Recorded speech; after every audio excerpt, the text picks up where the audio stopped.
नमस्ते, प्रणाम, राम राम बाऊ भैया अम्मा चाची दीदी बहनी सबसे प्रणाम बा। तो चलत है हम लोग बहुत ही प्यारा आप लोगन के सोहर गीत सुनावे अपने चंदा देहाती लोकगीत चैनल पर। आप सभी का बहुत बहुत स्वागत करते हैं दोस्तों। तो बहुत ही प्यारा गीत बा, सास और बहू का नोक झोंक, पति भी शामिल है इन्हें हमें, तो आप लोग जरूर सुनिए। बहुत ही दर्द भरा सोहर गीत बा।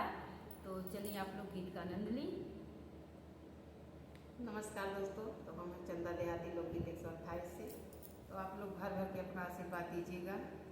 तो जा रहे हैं, बहुत ही प्यारा सा अपने कलम से लिखे हैं। ये देखिए सोहर कैसा है, तो बताइए कमेंट बॉक्स में। चलिए सुनाते हैं। नैहर हमरे भइल बा भतीजवा त भैया आनन आए हो।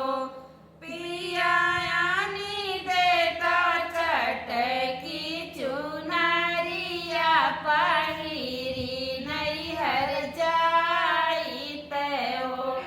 पिया आनी देता चटकी चुनरिया पहिरी नैहर जाइत हो।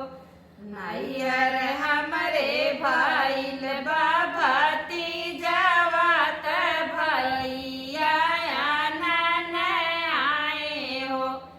पिया आनी देता चटकी चुनरिया पहिरी नैहर जाइत हो।